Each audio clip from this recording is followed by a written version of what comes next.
ঢালিউডের ইতিহাসে সবচেয়ে আলোচিত নায়ক সালমান শাহের মৃত্যুর ২৯ বছর পর অবশেষে আদালত ঘোষণা করেছেন এটি আত্মহত্যা নয়, হত্যা মামলা।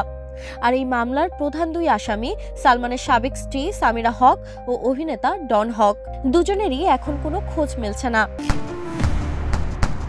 সম্প্রতি ঢাকার ষষ্ঠ অতিরিক্ত মহানগর দায়রা জজ জান্নাতুল ফেরদৌস ইবনে হক মামলাটি রমনা থানায় তদন্তের নির্দেশ দিয়েছেন। সালমান শাহের মামা আলমগীর কুমকুম বাদী হয়ে এই মামলা দায়ের করেন, যেখানে ১১ জনকে আসামি করা হয়েছে। ১৯৯৬ সালের ৬ সেপ্টেম্বর হঠাৎই মৃত্যুবরণ করেন বাংলা চলচ্চিত্রের এই উজ্জ্বল নায়ক। পরিবারের দাবি ছিল এটি পরিকল্পিত হত্যা। অন্যদিকে সামিরা হক সব অভিযোগ অস্বীকার করে বহুবার বলেছেন এটি সুইসাইড। সালমান আগেও ৩ বার আত্মহত্যার চেষ্টা করেছিল, একবার মায়ের সঙ্গে ঝগড়া করে, একবার আমাকে বিয়ে করতে গিয়ে, আর একবার ব্যক্তিগত কারণে। কিন্তু আদালতের নতুন নির্দেশের পর থেকেই নিখোঁজ সামিরা। ৪ দিন ধরে তার ফোন বন্ধ, হোয়াটসঅ্যাপে অফলাইন। অভিনেতা ডন হকেরও কোনো খোঁজ পাওয়া যাচ্ছে না। ফোন, মেসেজ, সব জায়গায়ই নীরবতা।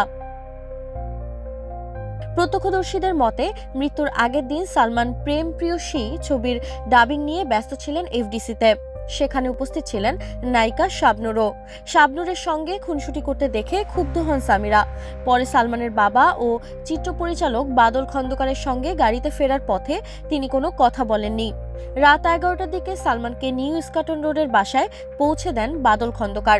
এরপরই ঘটে সেই রহস্যজনক মৃত্যু। এক্সট্রিম মশার কয়েল প্ল্যান্ট ফাইবার দিয়ে তৈরি, ডেঙ্গু, চিকুনগুনিয়া বাহি সহ যে কোনো মশার বিরুদ্ধে দেয় এক্সট্রিম সুরক্ষা। পরিচালক শাহ আলম জানান, শেষের দিকে মানসিক চাপে ছিলেন সালমান শাহ। পারিবারিক টানাপোড়েন, প্রযোজকদের সঙ্গে বোঝাপড়ার অভাব, এমনকি কিছুদিন সমিতি থেকেও নিষিদ্ধ হয়েছিলেন তিনি। বছরের পর বছর এই মৃত্যু নিয়ে বিতর্ক, তদন্ত আর জল্পনা চলছে।